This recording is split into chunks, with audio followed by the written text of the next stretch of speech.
જય શ્રી કૃષ્ણ, રાધે રાધે બધાને। આજે આસો વદ 11 એટલે કે રમા એકાદશી છે। ચાલો આપણે રમા એકાદશી વિશે સંપૂર્ણ માહિતી જાણીએ। જ્યારે યુધિષ્ઠિરે આસો માસના કૃષ્ણ પક્ષમાં આવતી એકાદશીનું નામ અને તેનું મહાત્મ્ય શ્રી કેશવને જણાવવાને વિનંતી કરી, ત્યારે શ્રી કૃષ્ણ બોલ્યા, હે રાજન, આસો માસના કૃષ્ણ પક્ષમાં આવતી એકાદશી રમા નામથી ઓળખાય છે। આ એકાદશી દુઃખ હરતા, સુખ આપનારી અને પાપોનો સર્વનાશ કરનારી પાવનકારી ગણાય છે। હવે તેનું મહાત્મ્ય ધ્યાનથી સાંભળો। પ્રાચીન કાળમાં સતયુગમાં મુંચકુંદ નામના પ્રખ્યાત રાજા થઈ ગયા। એ વિષ્ણુનો પરમ ભક્ત અને સત્યપ્રિય રાજા હતો। પોતાના રાજ્ય પર કુશળતાપૂર્વક રાજ્ય વહીવટ કરનાર એ રાજાના રાજ્યમાં નદીઓમાં શ્રેષ્ઠ એવી ચંદ્રભાગા પુત્રીના રૂપે ઉત્પન્ન થઈ। રાજાએ ચંદ્રસેનના પુત્ર શોભન સાથે એના લગ્ન કરાવી દીધા। એક વખત શોભન દસમના દિવસે પોતાના સસરાના ઘેર આવ્યા। એ જ દિવસે સમગ્ર નગરમાં પહેલાંની જેમ ઢંઢેરો પીટવામાં આવ્યો કે એકાદશીના દિવસે કોઈ પણ ભોજન ન કરે। આ સાંભળીને શોભને પત્નીને કહ્યું, પ્રિય, હવે આ વખતે મારે શું કરવું એ મને સમજાવો। ચંદ્રભાગા બોલી, સ્વામી, મારા પિતાના ઘેર એકાદશીના દિવસે મનુષ્ય તો શું પણ કોઈ પારેલા પશુ પણ ભોજન નથી કરી શકતા। પ્રાણનાથ, જો તમે ભોજન કરશો તો તમારી ખૂબ નિંદા થશે। આ રીતે મનમાં વિચાર કરીને પોતાના ચિત્તને દ્રઢ કરો। શોભને કહ્યું, પ્રિય, તારું કહેવું સત્ય છે। હું પણ આજે ઉપવાસ કરીશ। દેવનું જેવું વિધાન છે એવું જ થશે। આ પ્રમાણે દ્રઢ નિશ્ચય કરીને શોભને વ્રતના નિયમનું પાલન કર્યું, પરંતુ સૂર્યોદય થતાં જ એનો દેહાંત થઈ ગયો।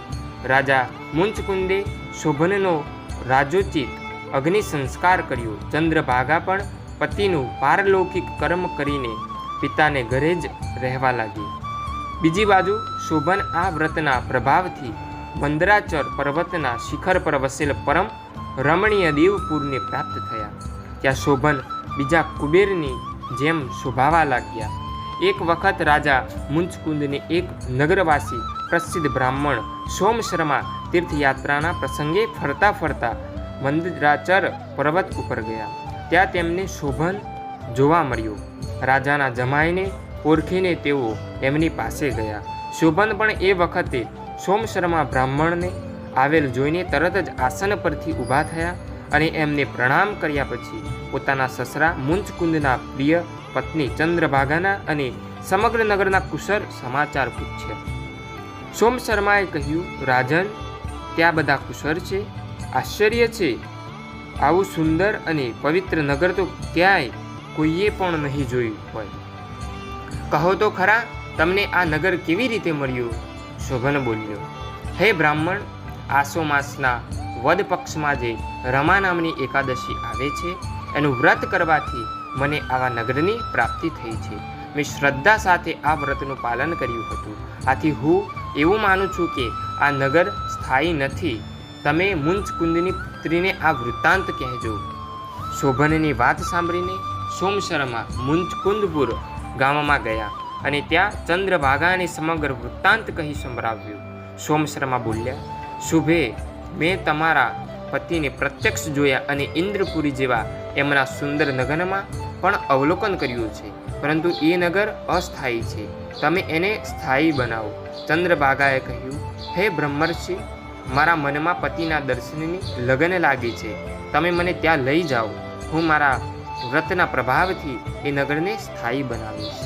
ચંદ્રભાગાની વાત સાંભળીને સોમશર્મા એને મંદરાચલ પર્વત પર લઈ ગયો। ત્યાં વામદેવ મુનિના આશ્રમમાં ગયા।